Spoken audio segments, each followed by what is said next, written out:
Olá, meus queridos amigos e amigas, bem-vindos ao nosso segundo bloco do curso completo de discursivas para o CELNADO, analista legislativo, comigo, professor Leonardo Murga.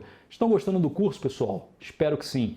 Já gravamos um bloco, já falamos aqui bastante sobre o que não fazer aí na discursiva e começamos a conversar, claro, sobre quando fazer a prova, certo? Então a gente precisa entender essa estruturação. E o que eu estou dando aqui, pessoal, são dicas, sugestões. Você faz se quiser, mas não tenho dúvida que eu recebo feedback de muitos alunos dizendo para mim, poxa, Léo, se eu tivesse seguido essa estruturação, talvez eu tirasse uma nota um pouquinho maior e conseguisse chegar ali na faixa de aprovação, enfim, e recebo mensagens do contrário, né, também, claro, né, pessoal falando, olha, fiz essa sugestão que você passou para a gente e estou aqui numa nota muito boa. Recebo isso direto, pessoal, não tenho dúvida nenhuma, mas vamos continuar a entender aqui, olha para cá. Pessoal, então como eu falei para vocês no último bloco, você primeiro faz a sua prova objetiva sem resolver nenhuma questão de conta, né? Ou seja, nenhuma questão matemática, e depois você vai de fato ao banheiro. E aí, depois que você retornar do banheiro, você vai olhar pela primeira vez para a sua prova discursiva. Aí você pode se perguntar, mas Léo, e se tiver lá nas questões objetivas, e se a gente tiver uma questão, por exemplo, sei lá, questão 72, que tem a ver com esse tema que foi cobrado aqui na discursiva? Será que se eu tivesse olhado o tema antes, não seria melhor? Pessoal, óbvio que não, porque é o seguinte, se você está estudando para concurso público, que é um processo que demanda você ter uma boa memória, não tenha dúvida que você vai se lembrar, porque já vai estar habituado a treinar sua memória, você vai se lembrar que tem ali uma questão, a 72, por exemplo, que teve um tema, né, um assunto ali na questão que tem a ver com a discursiva e que você vai poder, né, usar aqui os conhecimentos lá da 72 na sua discursiva. Beleza, pessoal? Então não tenha dúvida que você vai lembrar. Você vai lembrar e você vai retornar. Então, só salientando que aqui é o primeiro contato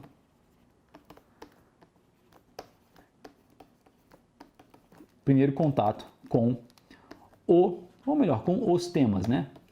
Tomando como base aqui a última prova, que a gente teve duas discursivas, né? A gente teve, na realidade, por exemplo aqui, que foi na FGV, né? Exemplo, vou botar aqui 2012, a gente teve, né, uma redação e a gente teve uma discursiva. Na verdade, o que eles queriam dizer com redação e discursiva era dissertação argumentativa.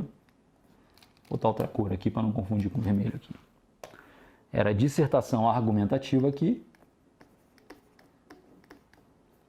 E na discursiva era uma dissertação explicativa, que poderia ser ou não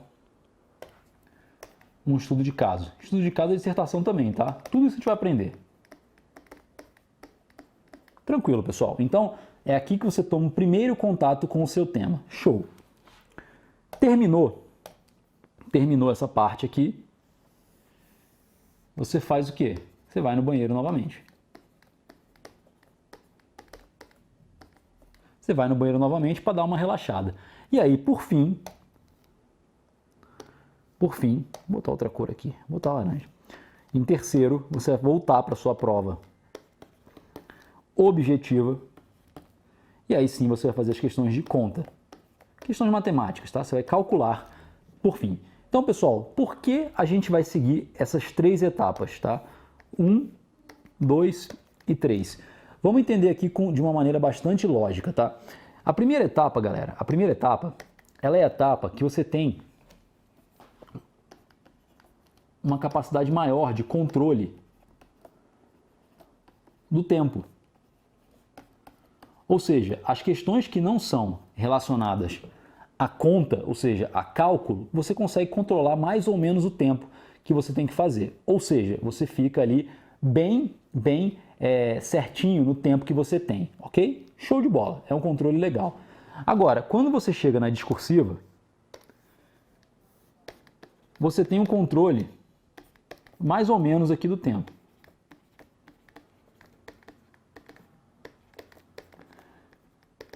você até pode ter treinado, e a gente vai treinar muito, você vai ver mais ou menos quanto tempo você precisa para escrever e tal, mas o seu controle é bem menor do que o controle que você tem na questão objetiva que não envolve cálculo. E por fim, quando você chega nessa questão aqui de cálculo, aí o seu controle é muito ruim do tempo. Então, digamos que você chegou nessa terceira etapa e está faltando ali 30 minutos para você ter que entregar a prova. Aí você vai saber que aquelas 5 questões que você tem que fazer, por exemplo, de raciocínio lógico, você vai ter que usar 30 minutos. Faz ali o que der para fazer e entrega a prova, ok? Ao passo de que, se você eventualmente começasse por essas questões aqui, hipotéticas, de raciocínio lógico, você poderia perder 40, 50, 1 hora, 2 horas, porque, galera, conta esse é o efeito que gera, né? Você começou aqui pelo terceiro ponto aqui, né? Hipoteticamente, aí você já perdeu bastante tempo. Ou você pode fazer que nem eu fiz, né? Que é errado, na minha opinião, começar pela discursiva, gastar mais tempo do que deveria e ter que fazer o resto todo da prova correndo. Pessoal, sem uma nota boa na objetiva, sem uma nota que reflita exatamente a sua performance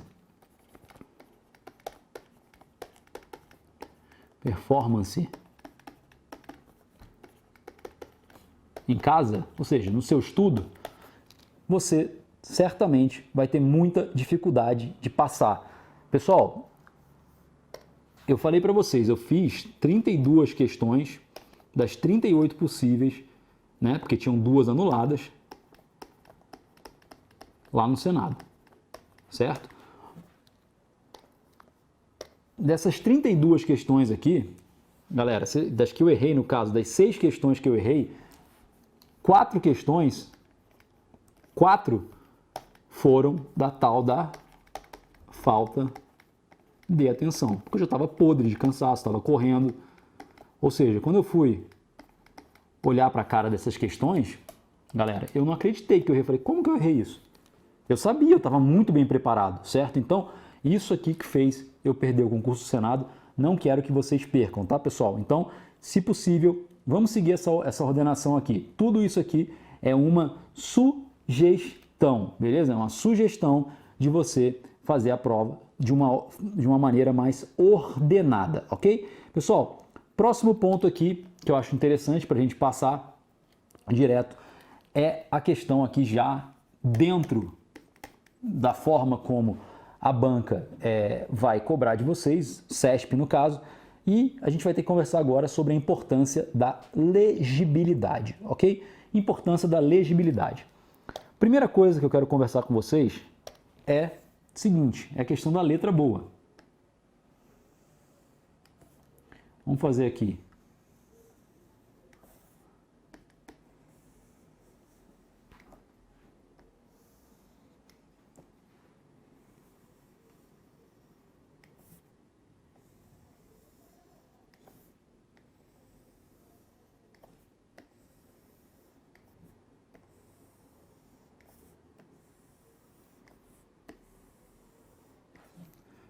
Fazer aqui, né, um exemplo aqui para vocês.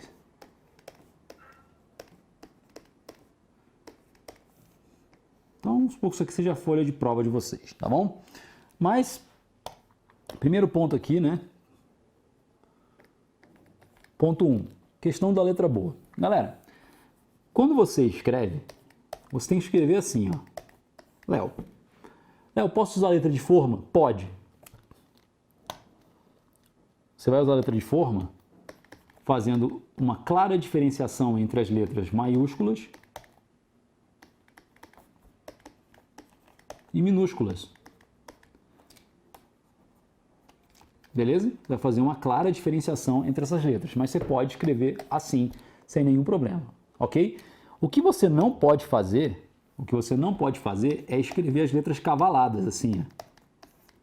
Tem gente que escreve assim. Se você escrever a letra cavalada assim, provavelmente, quando você for ver lá a sua prova escaneada, o scanner da banca, ele tende, galera, a engrossar a letra. Ele vai fazer assim, ó. ele engrossa um pouquinho a letra. E aí fica um negócio trágico, tá vendo? Fica um negócio trágico. Então, você tem que ter os traços bem distintos, certo? Então, primeiro ponto aqui, ok.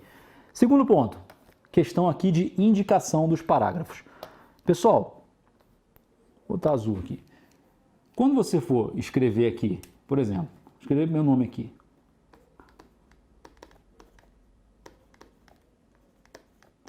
Quando você for escrever aqui, iniciar um parágrafo, né, você tem que escrever, né, dando um espacinho. Esse espaço aqui pode ser um dedo, tá? Mas o importante não é o tamanho em si do espaço. O importante é que o espaço seja simétrico com o dos parágrafos seguintes. Então, o que tem que acontecer aqui é muito simples. Ó, tem que ter essa simetria aqui, ó. Por que está preenchendo tudo assim? Estranho isso.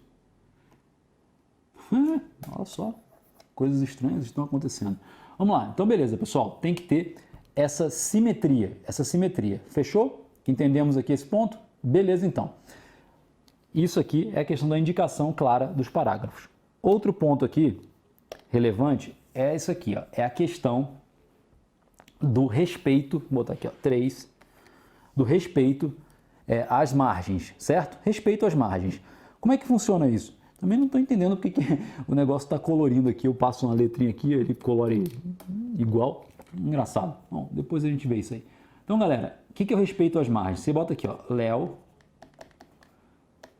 Ó. Leonardo, ok?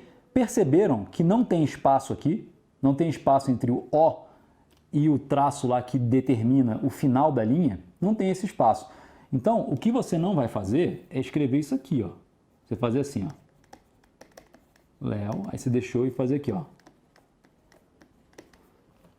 Esse espaço aqui não pode existir. Certo? Esse espaço não pode existir. Ele não pode. Ó, a mágica apareceu, tudo virou vermelho. Pessoal, não pode existir esse espaço. Por que não pode existir esse espaço? Porque esse alinhamento aqui, ele não é justificado. Não é um alinhamento justificado. Ele não é um alinhamento justificado. Na realidade, isso aqui é um alinhamento à esquerda, não é isso? Então você tem que ter um alinhamento sempre justificado. Beleza? É exatamente assim que funciona. Show de bola, pessoal? Então, entendemos aqui como funciona a brincadeira? Beleza. Outra coisa, 4. Texto limpo. O que é o texto limpo? Pessoal, texto limpo aqui é o seguinte. Vamos supor que você não queira escrever Leonardo aqui. Ele vai mudar a cor, quer ver? Ixi, Maria. Tá com várias cores aí. Você não quer, você quer escrever aqui, ó. Vamos cortar no verde aqui. Pronto. Você vai escrever Leonardo. Você vai fazer um corte só. É um corte na palavra. Você não vai fazer assim, ó. Tá aqui, ó, Leonardo. Você não vai fazer isso aqui não, tá? Ok? Você também não vai pegar a palavra. Você também não vai pegar a palavra e fazer assim, ó. Olha a onda, olha a onda. Você não vai fazer nada disso. O que você vai fazer é apenas um corte no meio. Beleza? Faz um corte. Se você quiser fazer parênteses, você também pode. Beleza? Pode fazer um parênteses aqui e aí você escreve aqui, sei lá, Leandro. Beleza? Escreve do lado. Outra forma de você fazer essa correção é você, se quiser escrever, você pode escrever em cima. Você pode escrever aqui, Leandro, pequenininho. Você pode escrever Leandro em cima. Ok? Pode escrever dessa forma. Na pior das hipóteses, pessoal, na pior das hipóteses, tá? Na pior, você pode fazer aquele Vzinho aqui também. Oxi. Por que apareceu isso aqui? Essa mágica aqui. Vamos lá, fazer o Vzinho aqui, ó. Você botaria aqui Leandro. Leandro, pequenininho. Certo? Na pior das hipóteses, você corrige assim. Isso aqui é voodoo que apareceu aí. Esse troço é esse não. Show? Beleza, então. Tranquilo. Para ficar direitinho aqui. Pronto. O negócio está todo respingando a tinta aí. Certo? Então, pessoal, essa é a questão aqui do texto limpo. Ele é relacionado às correções. As correções que você faz. Agora, tem um último ponto que a gente precisa entender com muita tranquilidade, que é a questão aqui da caneta da sabedoria e a caneta da burrice. Caneta da sabedoria, pessoal, é uma caneta de ponta fina. E essa caneta aqui da burrice é uma caneta de ponta grossa. Qual a diferença? Muito simples. Pessoal, se você souber muito sobre o tema, ou seja, sabe mais sobre o tema aqui, o que tu vai fazer? Tu vai pegar uma caneta que tem a ponta mais fina para que você possa escrever mais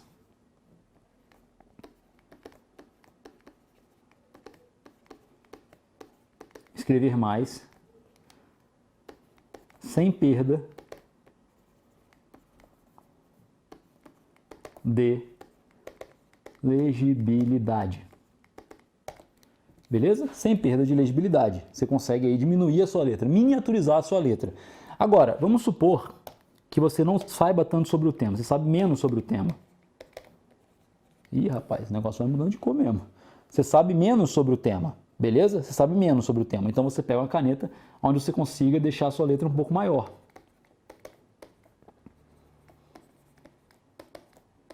Aí você pode perguntar, ué, Léo, mas por quê? Por que isso? Qual é essa preocupação em ocupar mais espaço aqui? Galera, é o seguinte. No CESP, quanto mais linhas você escreve, menos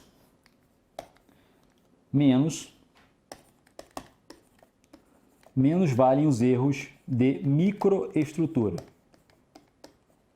Menos valem os erros de microestrutura, beleza? É assim que funciona, menos valem esses erros de microestrutura. Então, eu vou explicar já daqui para frente qual é a diferença entre a macro e a microestrutura em detalhes, tudo bem? Mas saiba o seguinte, se você tiver uma legibilidade péssima, você pode ter um impacto na sua macroestrutura, que ela envolve forma mais conteúdo. A gente já falou sobre isso, né? Ou seja, o examinador não vai fazer muita força para ler e entender a sua prova. E quando você tem um número maior de linhas, cada erro que você tem de micro, que é vírgula, né? Questão aqui de ortografia, né? Propriedade vocabular,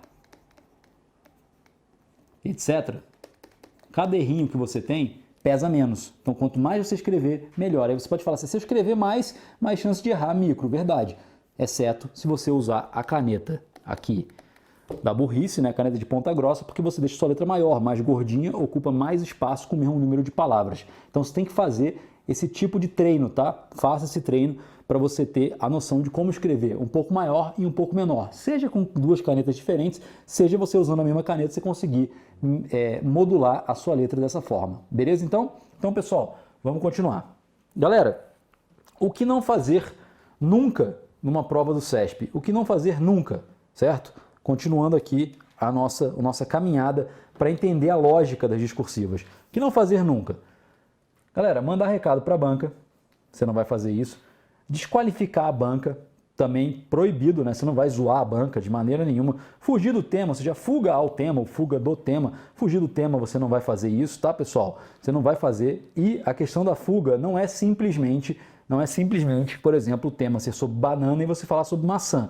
Não, galera, nada disso. O ponto é, você não pode sair do que a banca está pedindo, que é a questão da fuga parcial. E eu já vou expandir esse ponto.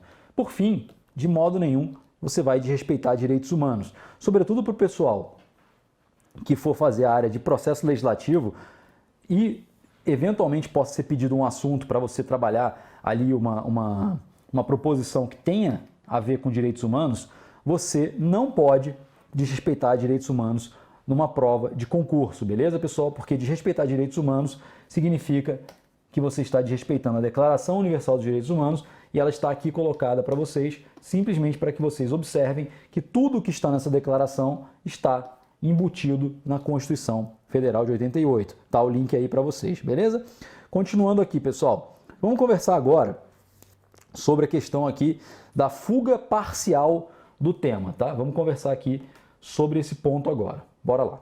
Então, galera, o que acontece? Eu trouxe uma prova aqui de perito para vocês, que foi uma prova que eu fiz recurso, certo? Foi uma prova que eu fiz recurso, e aí a gente vai conversar sobre ela agora. Vamos lá. Pessoal, eu sempre sugiro que a gente comece a ler a prova de concurso, né? Ou seja, a prova discursiva de concurso, pelo enunciado dela, ou seja, pelo comando da questão. E depois, se você quiser, você vai ler o texto motivador. Eu sempre sugiro que você leia, tá? Mas para esse momento aqui didático, o que serve para a gente é a gente ler essa parte aqui que é o enunciado.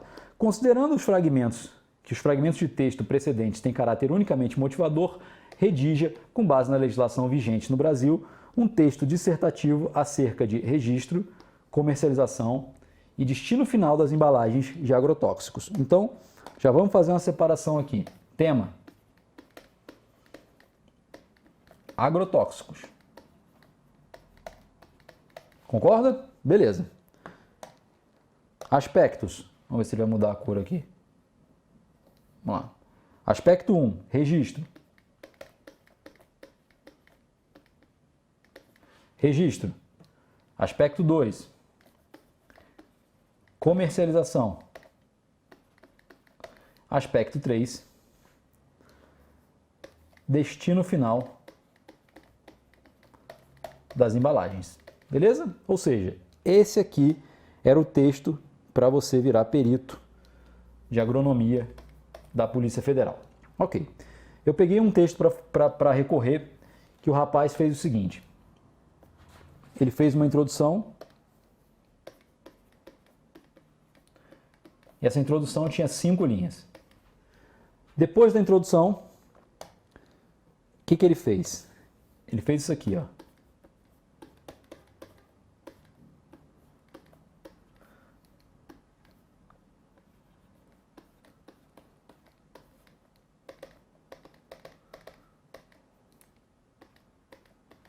Fez isso aqui, pessoal.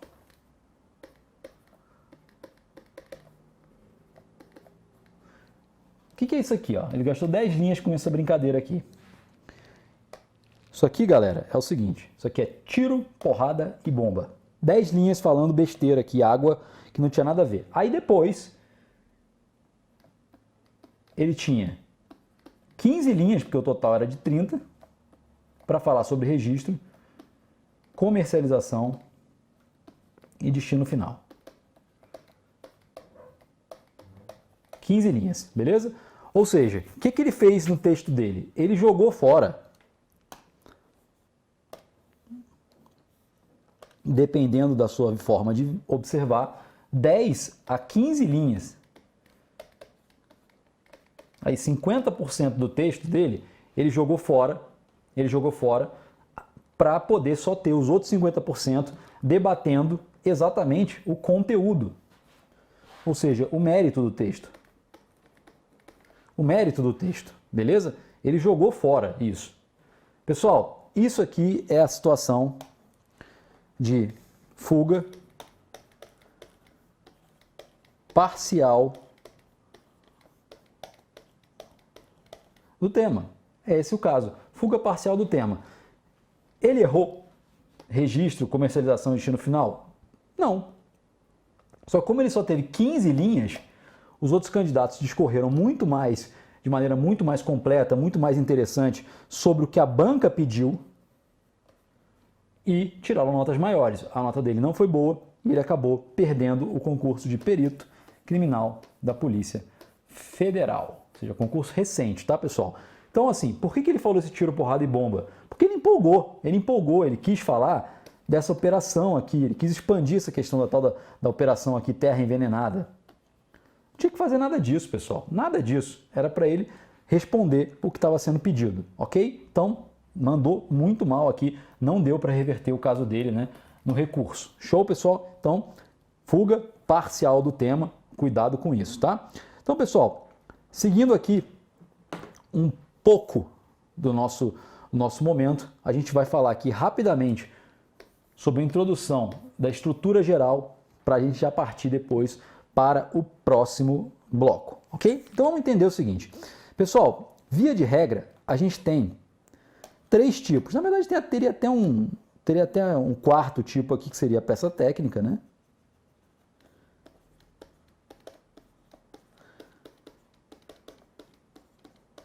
Mas nesse momento isso não é importante para a gente, ok? Então, esses 3 tipos aqui de cobrança de questões discursivas. Questões discursivas aqui falando de maneira genérica, tá? Então, inicialmente a gente tem uma questão ou pergunta. Questão ou pergunta, certo? Questão ou pergunta. Ou seja, uma questão pede uma resposta. Show de bola. E a gente tem as dissertações. A gente basicamente tem alguns tipos de dissertação: explicativa e argumentativa. A redação, né, a dissertação explicativa, ela é para você falar sobre fatos, sobre conceitos,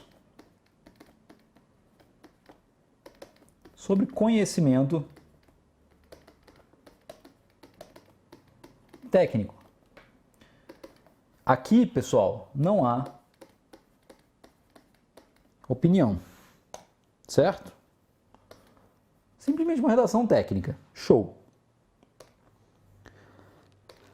Já na argumentativa, e vocês que estão ligados já podem lembrar da tal da redação de 2012, né? Que é aquela redação de 2012 que falou sobre o ser tupiniquim. Ser tupiniquim. O que é ser tupiniquim lá?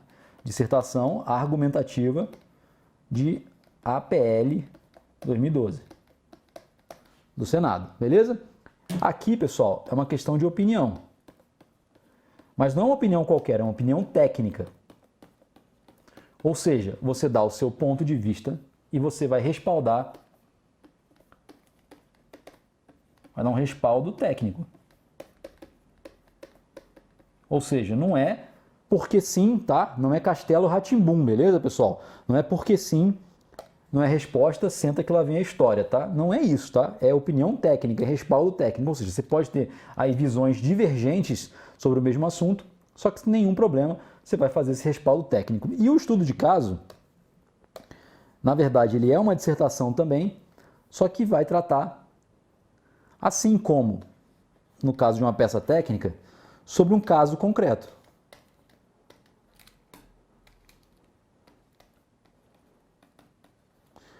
Só que a estruturação também é uma estruturação de dissertação. Então, nota o seguinte, pessoal. O texto dissertativo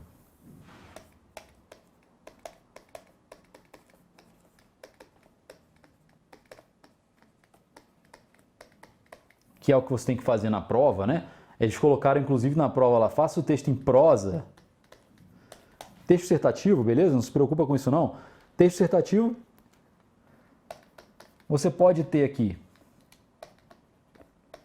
basicamente, uma questão, que nada mais é do que uma dissertação. É uma dissertação simplificada. Você pode ter aqui uma dissertação